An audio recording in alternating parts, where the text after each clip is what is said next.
17 décembre 2024, Moscou. Faites bien attention à ce qui va se passer maintenant.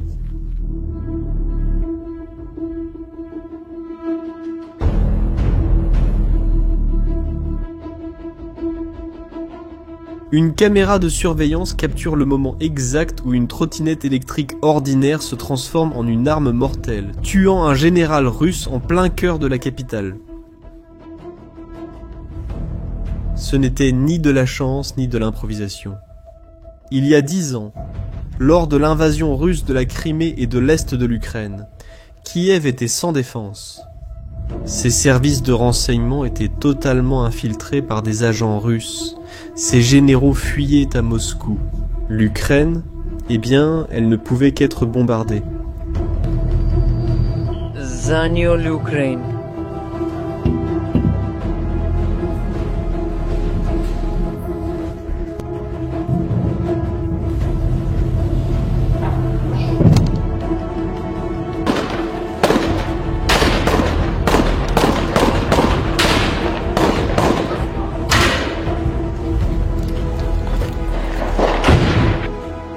Aujourd'hui, cette même Ukraine traque des généraux russes, chez eux, en utilisant des méthodes que personne n'aurait cru possibles.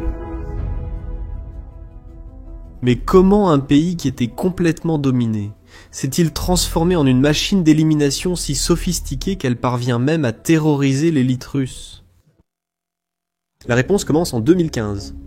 Cette année-là, quelque chose de révolutionnaire s'est produit dans les sous-sols de la capitale ukrainienne. La CIA américaine est venue avec une proposition qui allait tout changer. Des dizaines de millions de dollars, des équipements de pointe et quelque chose d'encore plus précieux, une formation intensive aux opérations clandestines. L'objectif était, bien sûr, de transformer le service de sécurité ukrainien, d'une agence infiltrée et brisée, en une machine de guerre de l'ombre. Ryan Ellsberg, un ancien officier du renseignement, analyste chez SpyXCOM et directeur de la sécurité d'entreprise dans une société de biotechnologie. Donc, c'est une mission audacieuse que le gouvernement américain a entreprise. Elle était précieuse? Salut Jesse, merci pour l'invitation dans ton émission. C'est quelque chose qui se fait normalement avec nos partenaires de liaison et les pays qui ont besoin de notre soutien. Et une grande partie de la formation qui est dispensée, c'est vraiment parmi les meilleures au monde. C'est alors qu'est née la 5e direction, une unité secrète au sein du service de sécurité ukrainien. Sa mission était de mener des opérations clandestines, disons-le ainsi.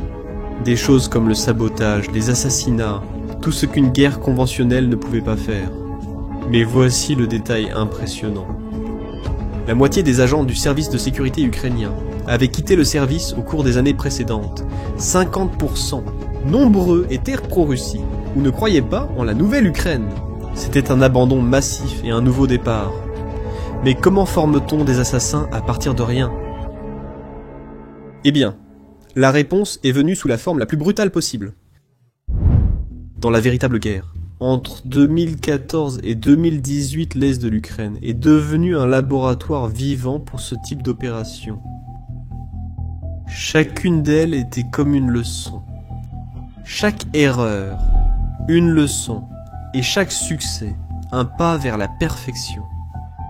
Le premier grand test pour les Ukrainiens est arrivé en octobre 2016. La cible était Arsène Pavlov, connu sous le nom de Motorola.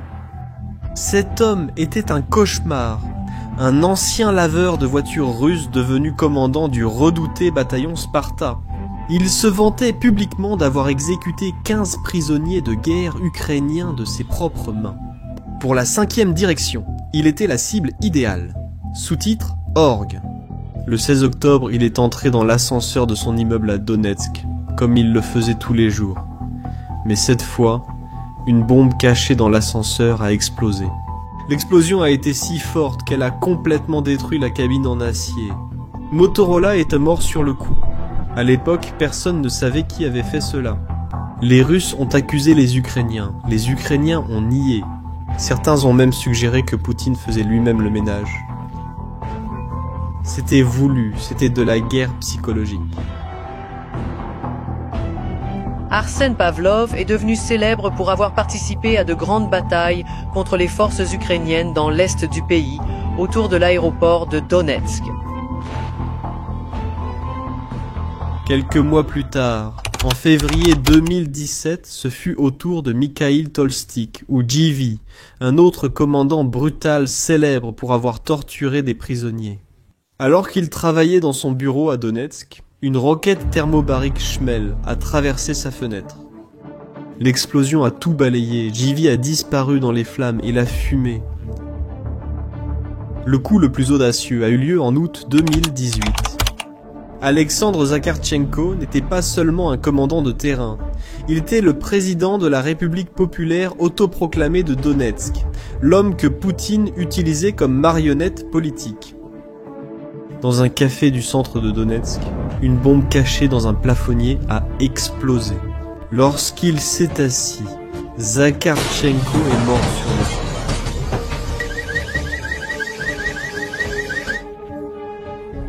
Le message que l'Ukraine laissait là était très clair. Peu importe jusqu'où vous montez, peu importe combien de gardes du corps vous avez, nous pouvons vous atteindre. Ces 3 assassinats que nous venons de mentionner ont servi d'école pour les opérations spéciales de l'Ukraine. Chaque opération de ce type leur a apporté un nouvel enseignement. Ils ont appris comment poser des explosifs, traquer des cibles, fuir un territoire hostile et surtout semer la terreur psychologique parmi les ennemis. Parce que, lorsque leurs propres dirigeants commencent à mourir de façon mystérieuse, tous les autres commencent à vivre dans la peur d'être les prochains.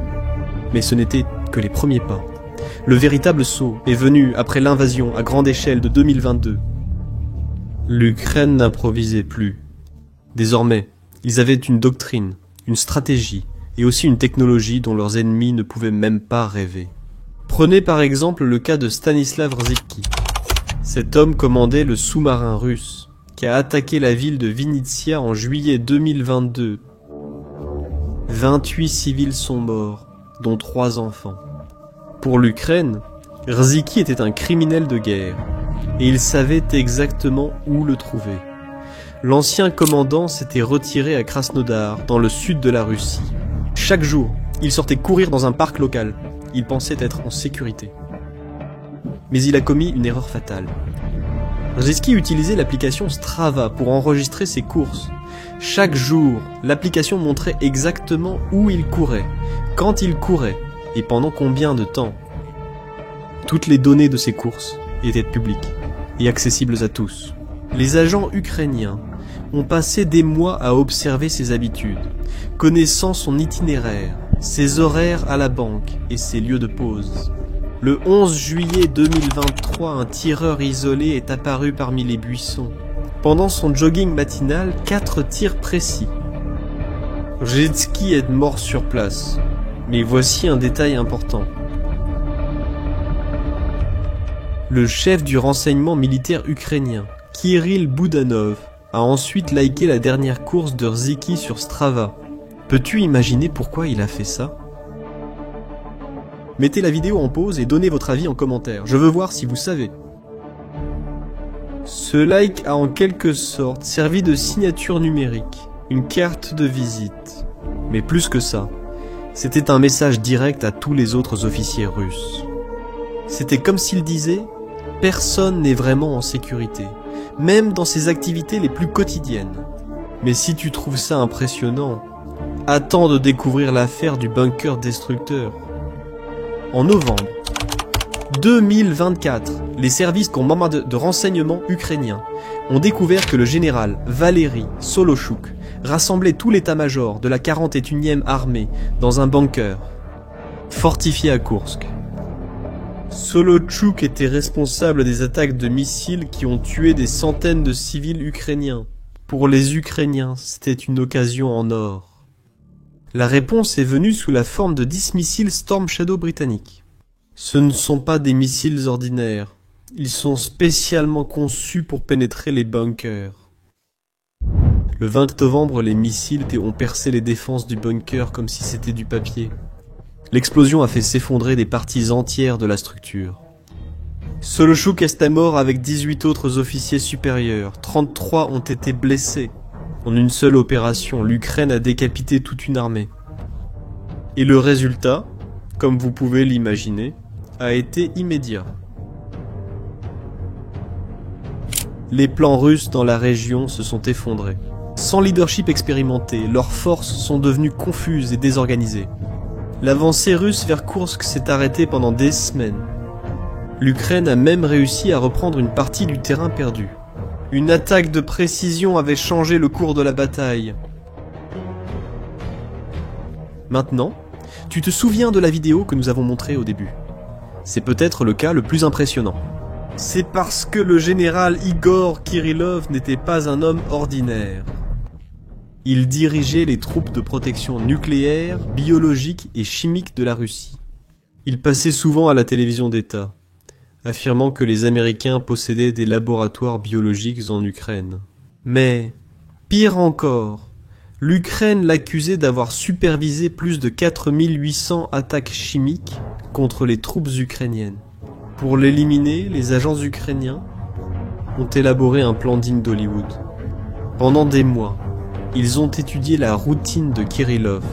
Ils ont découvert qu'il utilisait une trottinette électrique pour se déplacer entre son appartement et sa voiture.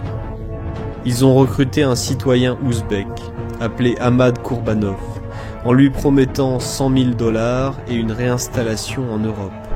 Et ils ont installé une caméra cachée dans une voiture de location pour surveiller les déplacements du général en temps réel. Et ils ont préparé une bombe équivalente à 300 grammes de trinitrotoluène cachée à l'intérieur du scooter. Le matin du 17 décembre 2024, tout a été exécuté avec une précision chirurgicale. Lorsque Kirillov s'est approché du scooter, des agents à Dnipro, à 1000 km de là, observaient à travers la caméra cachée.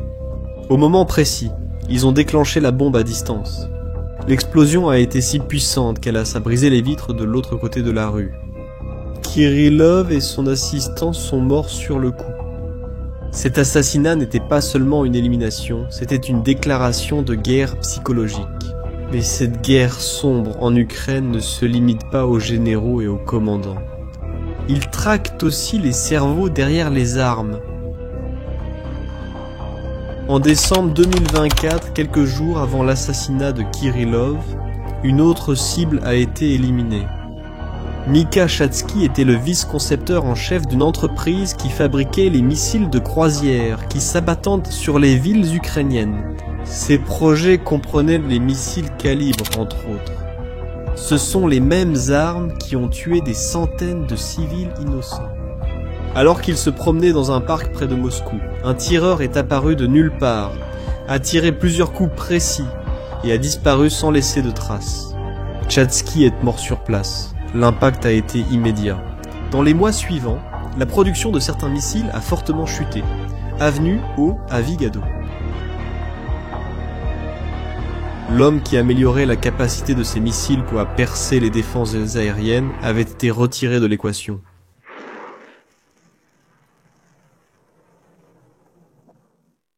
D'autres ingénieurs de l'industrie de la défense russe ont commencé à démissionner.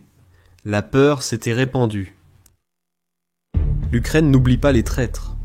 Ilya Kiva était un ancien député ukrainien qui s'est enfui en Russie après l'invasion, profitant de la sécurité de Moscou. Il apparaissait à la télévision russe, appelant ouvertement à tuer des Ukrainiens et à détruire son pays natal. En novembre 2023, un tribunal ukrainien l'a condamné par contumace à 14 ans de prison pour haute trahison. Mais Kiev avait d'autres plans. En décembre 2023, Kiva a été retrouvé mort, abattu dans un parc près de chez lui, en banlieue de Moscou. Le service de sécurité ukrainien a revendiqué la responsabilité. Le message était clair pour tous les autres collaborateurs. Trahir l'Ukraine a un prix ultime. Mais la transformation la plus impressionnante de l'Ukraine est peut-être sa révolution technologique. Lorsque Kiev a perdu la majeure partie de sa marine après l'annexion de la Crimée, elle a été forcée d'innover. La réponse a pris la forme de drones navals. Le Sea Baby, développé par le service de sécurité ukrainien, est considéré par beaucoup comme une merveille d'ingénierie. Il mesure 6 mètres de long, atteint une vitesse allant jusqu'à 90 km/h, a une portée de plus de 1000 km et peut transporter une ogive allant jusqu'à 850 kg. Ces drones ont transformé la mer Noire en un cauchemar pour la marine russe. Des attaques coordonnées ont forcé la flotte russe à abandonner Sébastopol et à se replier vers des ports plus sûrs à l'est. C'était une humiliation stratégique pour une puissance navale qui dominait ces eaux depuis des siècles. Parallèlement, le renseignement militaire ukrainien a développé son propre drone naval, le Magura V5 plus petit et plus agile que le Sea Baby. Il est spécialement conçu pour atteindre des navires en mouvement. Ensemble, ces drones ont réécrit les règles de la guerre navale. Actuellement, plus de 20 officiers russes de haut rang ont été éliminés lors de ces opérations. Mais, comme vous pouvez l'imaginer, l'impact de cela va bien au-delà. L'élite militaire russe vit dans une paranoïa constante. Les officiers ont massivement supprimé leurs applications de fitness. La Russie dépense des centaines de millions supplémentaires pour la sécurité personnelle de ses commandants. Des ressources qui devraient aller à la guerre sont maintenant détournées pour protéger la propre direction. Des sondages en Ukraine montrent que 85% de la population soutient ces opérations. Pour un peuple qui a perdu plus de 13 000 civils, voir les responsables être traduits en justice, même de cette manière, est un puissant renfort moral. Chaque attaque réussie prouve que l'Ukraine n'est plus une victime passive. Maintenant, elle riposte. Mais peut-être que l'aspect le plus troublant de cette guerre sombre est son avenir. Des responsables ukrainiens ont explicitement cité le modèle du Mossad comme source d'inspiration.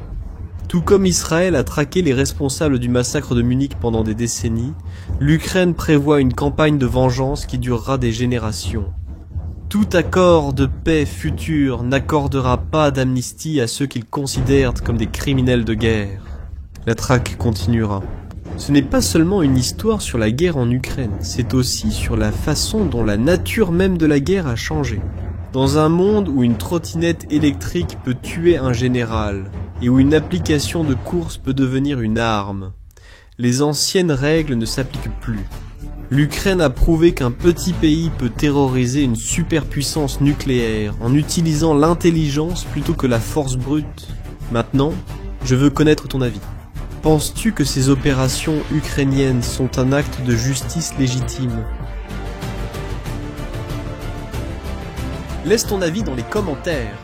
Si ce contenu t'a été utile, n'oublie pas de t'abonner à la chaîne et de le partager avec ceux qui en ont besoin. Comprendre ce qui se passe vraiment dans cette guerre. À la prochaine.